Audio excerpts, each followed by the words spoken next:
সম্মানিত দর্শক শ্রোতা ভাই ও বোনেরা, আসসালামু আলাইকুম। স্টক ইনভেস্টর বিডি চ্যানেলের পক্ষ থেকে আপনাদের সবাইকে স্বাগতম জানাচ্ছি। আমি আজকে আপনাদের সাথে ঢাকা স্টক এক্সচেঞ্জের পাওয়ার সেক্টরের কয়েকটি স্টক নিয়ে আলোচনা করব এবং এই স্টকগুলো আমাদের ফেব্রুয়ারি মাসে কেমন পারফর্ম করতে পারে এই বিষয়গুলো আপনাদের সামনে তুলে ধরার চেষ্টা করব এবং আলোচনার মাধ্যমে বুঝিয়ে দেওয়ার চেষ্টা করব। সো হ্যালো, আমি Yasin Shoaib, welcome to my channel. আর এখনও যারা চ্যানেলটিকে সাবস্ক্রাইব করেনি, প্রতিদিনকার মার্কেট আপডেট পেতে এবং বিভিন্ন স্টক অ্যানালাইসিস পেতে চ্যানেলটিকে সাবস্ক্রাইব করে রাখবেন এবং পাশে থাকা নোটিফিকেশন আইকনটি অন করে দিবেন। অলরেডি যারা চ্যানেলটিকে সাবস্ক্রাইব করেছেন তাদেরকে অসংখ্য ধন্যবাদ জানাচ্ছি। তো দর্শক, প্রথমে আমরা যে স্টকটি নিয়ে আলোচনা করব এই স্টকটি হচ্ছে ইন্ট্রাকো।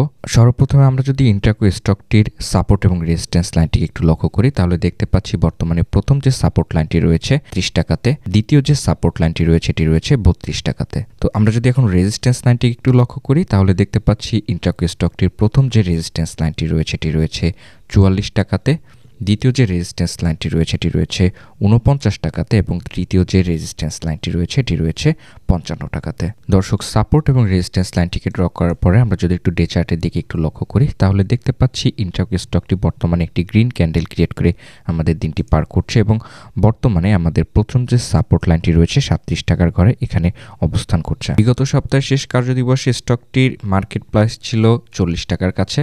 তো আমরা যদি এখন স্টকটির আরএসআইটিকে একটু লক্ষ্য করি তাহলে দেখতে পাচ্ছি আরএসআইটি বর্তমানে আপট্রেন্ডমুখী অবস্থানে রয়েছে এবং বর্তমানে আরএসআইর পয়েন্টটি রয়েছে 53 পয়েন্টের কাছে। তো আরএসআইটি যদি পরবর্তীতে আপট্রেন্ড করে তাহলে সেক্ষেত্রে আমাদের পরবর্তী টার্গেট থাকবে 58 পয়েন্টের কাছে। 58 পয়েন্টের রেজিস্ট্যান্স লাইনটিকেও যদি ব্রেকআউট করে ফেলে সেক্ষেত্রে তার পরবর্তী টার্গেট থাকবে কিন্তু 66 পয়েন্টের আশেপাশে। তো যাই হোক, আরএসআই থেকে কিন্তু আমরা পজিটিভ সিগন্যাল পাচ্ছি এবং আরএসআই কিন্তু একটি পজিটিভ মুভমেন্ট করছে। তো এটি কিন্তু একটি পজিটিভ লক্ষণ এই স্টকটির বেলাতে। তো যাই হোক, আমরা যদি এখন এমএসিডি ক্রসওভারটি একটু লক্ষ্য করি তাহলে দেখতে পাচ্ছি আমাদের ইন্ট্রাকো স্টকটির যে ফার্স্ট মুভিং অ্যাভারেজ লাইনটি ডাউন ট্রেন্ডের দিকে চলে এসেছিল বিগত দিনে একটি ক্রসওভার ক্রিয়েট করে এবং বর্তমানে আমাদের ইন্ট্রাকো স্টকটির ফার্স্ট মুভিং অ্যাভারেজ লাইনটি কিন্তু আপ ট্রেন্ড করা শুরু করেছে এবং স্লো মুভিং অ্যাভারেজ লাইনটিও কিন্তু ডাউন ট্রেন্ডের দিকে অবস্থান করছে এবং দেখা যেতে পারে যে আগামী 2-1 কার্যদিবসের মধ্যে এখানে একটি ক্রসওভার করতে পারে এবং এই ক্রসওভারটি যদি করে ফেলে সেক্ষেত্রে কিন্তু আমাদের স্টকটির আপট্রেন্ড করার বহুদূর কিন্তু একটি সক্ষমতা থাকবে বলে আমি ধারণা করছি। তো যাই হোক, আমরা যদি এমএসিডি ক্রসওভারের হিস্টোগ্রামের ভলিউমের দিকে লক্ষ্য করি তাহলে দেখতে পাচ্ছি হিস্টোগ্রামের ভলিউমের যে ডাউন ট্রেন্ডের র্যালিকে রিকভারি করে আস্তে আস্তে কিন্তু আমাদের ক্যান্ডেলটি আপট্রেন্ডমুখী করছে এবং পজিটিভ একটি ভলিউম আমরা লক্ষ্য করতে পারছি। তো স্টকটির বেলাতে আমরা লক্ষ্য করলে দেখতে পাচ্ছি আরএসআই থেকে পজিটিভ সিগন্যাল পাচ্ছি এবং এমএসিডি ক্রসওভার থেকেও কিন্তু আমরা পজিটিভ সিগন্যাল পাচ্ছি। তো আশা করছি যে আমাদের এই স্টকটি যেহেতু আমাদের আরএসআইটি একটি বড় ধরনের আপট্রেন্ড করার একটি সুযোগ থাকবে সেক্ষেত্রে আমরা আশা করতে পারি যে এই স্টকটি আমাদের প্রথম যে রেজিস্ট্যান্স লাইনটি রয়েছে 44 টাকার ঘরে এই রেজিস্ট্যান্স লাইনটিকে ব্রেকআউট করার চেষ্টা করবে এবং এই রেজিস্ট্যান্স লাইনটিকে ব্রেকআউট করে বর্তমানে এই ফেব্রুয়ারি মাস পর্যন্ত কিন্তু 49 টাকার কাছাকাছি যাওয়ার একটি সক্ষমতা দেখাতে পারে বলে আমি ধারণা করছি।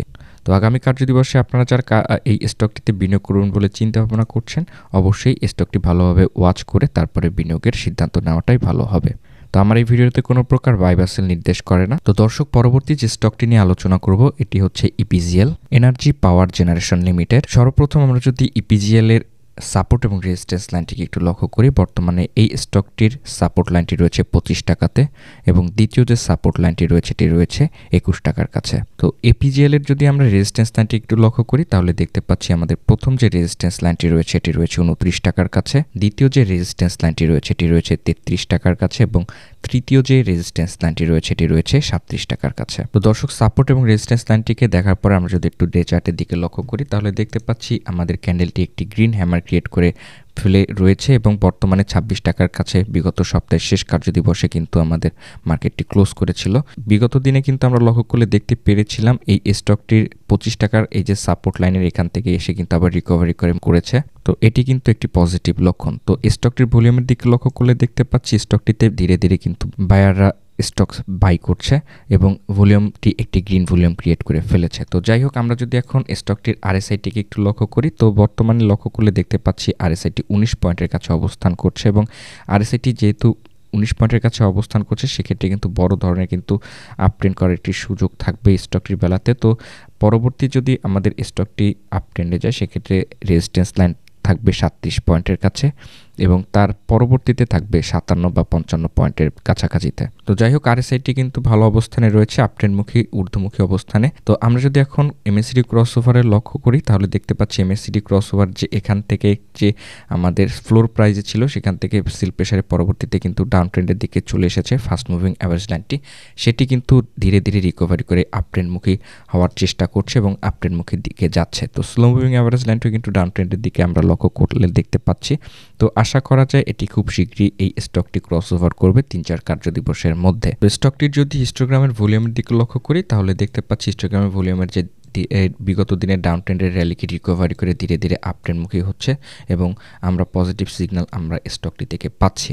তো যাই হোক, এমএসিডি ক্রসওভারটি বর্তমানে ভালো অবস্থানে রয়েছে, আরএসআইটি কিন্তু ঊর্ধ্বমুখী অবস্থানে রয়েছে। তো স্টকটি আশা করা যায় খুব শীঘ্রই একটি ঊর্ধ্বমুখী অবস্থানে থাকবে এবং এই ফেব্রুয়ারিতে আশা করা যায় যে আমাদের প্রথম যে রেজিস্ট্যান্স লাইনটি রয়েছে 29 টাকার কাছে, এই রেজিস্ট্যান্স লাইনটিকে ব্রেকআউট করে আপট্রেন্ডে যে 33 টাকার কাছাকাছিতে কিন্তু আমাদের পরবর্তীতে আপট্রেন্ড করার সুযোগ সৃষ্টি করবে বলে আমি ধারণা করছি। দর্শক, পরবর্তী যে স্টকটি নিয়ে আলোচনা করব পাওয়ার সেক্টরে, এই স্টকটি হচ্ছে এমজেএলবিডি। তো দর্শক, আমরা যদি এখন এমজেএলবিডির সাপোর্ট এবং রেজিস্ট্যান্স লাইনটিকে একটু লক্ষ্য করি তাহলে দেখতে পাচ্ছি বর্তমানে আমাদের প্রথম যে সাপোর্ট লাইনটি রয়েছে এটি রয়েছে 84 টাকাতে, দ্বিতীয় যে সাপোর্ট লাইনটি রয়েছে এটি রয়েছে 80 টাকার কাছে। তো আমরা যদি এখন এমজেএলবিডির রেজিস্ট্যান্স লাইনটিকে একটু লক্ষ্য করি তাহলে দেখতে পাচ্ছি আমাদের প্রথম যে রেজিস্ট্যান্স লাইনটি রয়েছে এটি রয়েছে 88 টাকার কাছে, দ্বিতীয় যে রেজিস্ট্যান্স লাইনটি রয়েছে এটি রয়েছে 93 টাকার কাছে এবং তৃতীয় যে আমাদের রেজিস্ট্যান্স লাইনটি রয়েছে এটি রয়েছে 97 টাকার কাছে। তো দর্শক, সাপোর্ট এবং রেজিস্ট্যান্স লাইনটিকে ড্র করার পর আমরা যদি একটু ডে চার্টের দিকে লক্ষ্য করি তাহলে দেখতে পাচ্ছি এই স্টকটির বেলাতেও কিন্তু আমাদের ক্যান্ডেলটি একটি গ্রিন হ্যামার ক্রিয়েট করে দিনটি পার করেছে এবং বিগত দিনে কিন্তু আমাদের 84 টাকার কাছে একটি সাপোর্ট পেয়ে কিন্তু বাজারটি আপ ট্রেন্ডে গিয়েছে এবং আমাদের স্টকটি বর্তমানে 86 টাকার কাছে অবস্থান করছে। তো যাই হোক, স্টকটির কিন্তু ক্যান্ডেলটি একটি পজিটিভ মুভমেন্ট আমরা লক্ষ্য করতে পারছি এবং ভলিউমের দিকে লক্ষ্য করলে দেখতে পাচ্ছি বিগত দিনে কিন্তু আমাদের বায়াররা এই স্টকটি বাই করেছে এবং এই স্টকটির ভলিউমটি কিন্তু গ্রিন ভলিউম এবং লেনদেনের পরিমাণটিও কিন্তু কিছুটা বেড়েছে। তো যাই হোক, স্টকটির যদি আমরা এখন আরএসআইটিকে একটু লক্ষ্য করি তাহলে দেখতে পাচ্ছি আরএসআইটি কিন্তু ঊর্ধ্বমুখী অবস্থানে রয়েছে এবং আরএসআইয়ের বর্তমান পয়েন্টটি 49 পয়েন্টের কাছে অবস্থান করছে। তো স্টকটি পরবর্তীতে যদি আপ ট্রেন্ডে যায় সেক্ষেত্রে কিন্তু 55 পয়েন্টের এখানে একটি রেজিস্ট্যান্স থাকবে আরএসআইয়ের এবং পরবর্তী কিন্তু রেজিস্ট্যান্স লাইন থাকবে 66 পয়েন্টের কাছে। তো আমরা আশা করছি যে এই ফেব্রুয়ারিতে কিন্তু 66 পয়েন্টের কাছাকাছিতে কিন্তু আমাদের আরএসআইটি আপট্রেন্ডমুখী বা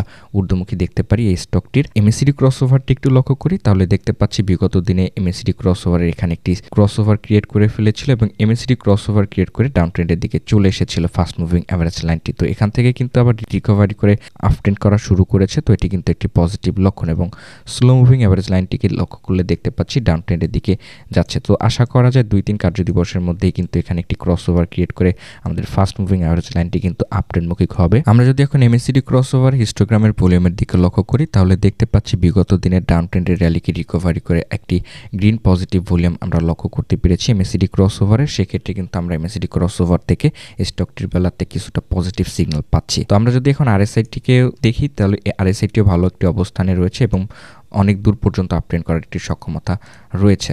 তো যাই হোক, আমাদের স্টকটি যেহেতু একটি গ্রিন হ্যামার ক্রিয়েট করে বর্তমানে আমাদের সাপোর্ট লাইনের কাছাকাছি তো অবস্থান করছে, সেক্ষেত্রে আমাদের স্টকটি আশা করা যায় ফেব্রুয়ারিতে 88 টাকার যে প্রথম রেজিস্ট্যান্স লাইনটিকে এটিকে ব্রেকআউট করে 93 টাকার কাছে পাশে কিন্তু যাওয়ার একটি প্রবাবিলিটি তৈরি করবে বলে আমি ধারণা করছি। দর্শক, পরবর্তী যে স্টকটি নিয়ে আলোচনা করব এই স্টকটি হচ্ছে জিবিবি পাওয়ার। তো আমরা যদি এখন জিবিবি পাওয়ারের সাপোর্ট এবং রেজিস্ট্যান্স লাইনটিকে একটু লক্ষ্য করি তাহলে দেখতে পাচ্ছি বর্তমানে আমাদের প্রথম যে সাপোর্ট লাইনটি রয়েছে এটি 14 টাকার কাছে এবং পরবর্তী যে সাপোর্ট লাইনটি রয়েছে এটি রয়েছে 12 টাকার কাছে।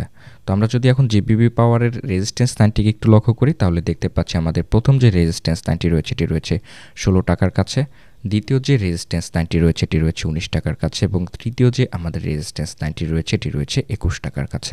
সাপোর্ট এবং রেজিস্ট্যান্স লাইনটিকে ড্র করার পরে আমরা যদি একটু ডে চার্টের দিকে লক্ষ্য করি তাহলে দেখতে পাচ্ছি আমাদের ক্যান্ডেলটি গ্রিন একটি ক্যান্ডেল ক্রিয়েট করে দিনটি পার করেছে এবং 15 টাকার কাছে কিন্তু বর্তমানে স্টকটির প্রাইস রয়েছে। তো আমরা দেখতে পাচ্ছি আমাদের প্রথম সাপোর্ট লাইনের কাছাকাছিতেই কিন্তু বর্তমানে অবস্থান করছে। তো যাই হোক, ভলিউমের দিকে লক্ষ্য করলে দেখতে পাচ্ছি যে ভলিউম থেকে কিন্তু পজিটিভ একটি সিগন্যাল পাচ্ছি, গ্রিন একটি ভলিউম পেয়েছি। তো আমাদের এখানেও কিন্তু বায়াররা কিছুটা হলেও এই শেয়ারটি বাই করেছে। তো যাই হোক, আমরা যদি এখন জিবিবি পাওয়ারের আরএসআইটিকে একটু লক্ষ্য করি তো দেখতে পাচ্ছি জিবিবি পাওয়ারের আরএসআইটি কিন্তু ঊর্ধ্বমুখী অবস্থানে রয়েছে এবং আরএসআইয়ের বর্তমান পয়েন্টটি রয়েছে 54 পয়েন্টের কাছে। তো এই আরএসআইটি যদি আপট্রেন্ডমুখী থাকে সেক্ষেত্রে তার পরবর্তী টার্গেট হচ্ছে 65 বা 66 পয়েন্টের কাছে এবং সর্বোচ্চ যদি আপট্রেন্ড করতে পারে সেক্ষেত্রে কিন্তু 73 পয়েন্ট বা 74 পয়েন্ট পর্যন্ত আপট্রেন্ড করার সক্ষমতা থাকতে পারে এই জিবিবি পাওয়ারের আরএসআইয়ের বেলাতে। তো যাই হোক, আমরা যদি এখন এমএসিডি ক্রসওভারের দিকে লক্ষ্য করি তাহলে দেখতে পাচ্ছি আমাদের এমএসিডি ক্রসওভারের যে ফাস্ট মুভিং অ্যাভারেজ লাইনটি ঊর্ধ্বমুখী এবং আমাদের স্লো মুভিং অ্যাভারেজ লাইনটিও কিন্তু ঊর্ধ্বমুখী অবস্থানে রয়েছে। তো আশা করা যায় এখান থেকে কিন্তু আমাদের এমএসিডি ক্রসওভারটি আরও আপট্রেন্ডমুখী থাকবে এবং পজিটিভ একটি মুভমেন্ট লক্ষ্য করতে পারবো স্টকটির বেলাতে। তো এমএসিডি ক্রসওভারের ভলিউমের দিকে লক্ষ্য করলে দেখতে পাচ্ছি গ্রিন একটি স্ট্রং একটি ভলিউম পেয়েছে। তো আশা করা যায় এই স্টকটি কিন্তু একটি আপট্রেন্ডমুখী থাকবে আগামী 2-3 সপ্তাহ পর্যন্ত। তো এমএসিডি ক্রসওভার থেকেও কিন্তু আমরা পজিটিভ সিগন্যাল পাচ্ছি এই স্টকটির বেলাতে, আরএসআই থেকেও পজিটিভ সিগন্যাল পাচ্ছি। তো আশা করা যায় এই স্টকটি যদি আপট্রেন্ডমুখী থাকে সেক্ষেত্রে কিন্তু আমাদের 16 টাকার যে রেজিস্ট্যান্স লাইনটিকে এটিকে ব্রেকআউট করে ফেলবে এবং 18 টাকা বা 19 টাকার কাছাকাছিতে কিন্তু আমাদের ফেব্রুয়ারি পর্যন্ত কিন্তু আপট্রেন্ড করার একটি সক্ষমতা দেখাতে পারে বলে আমি ধারণা করছি। তো আমার এই ভিডিওতে কোনো প্রকার বাই বা সেল নির্দেশ করে না, আমি জাস্ট স্টাডি পারপাসের কারণে আমার এই ভিডিওটি তৈরি করেছি। যাই হোক, এখনও যারা আমার এই চ্যানেলটিকে সাবস্ক্রাইব করেনি প্রতিদিনকার মার্কেট আপডেট পেতে চ্যানেলটিকে সাবস্ক্রাইব করবেন এবং পাশে থাকা নোটিফিকেশন আইকনটি অন করে দিবেন। অলরেডি যারা চ্যানেলটিকে সাবস্ক্রাইব করেছেন তাদেরকে অসংখ্য ধন্যবাদ জানাচ্ছি। আপনার এবং আপনার পরিবারের সবার সুস্বাস্থ্য এবং মঙ্গল কামনায় ভিডিওটি শেষ করছি। আমার জন্য দোয়া করবেন এবং আমার পরিবারের জন্য দোয়া করবেন। আসসালামু আলাইকুম।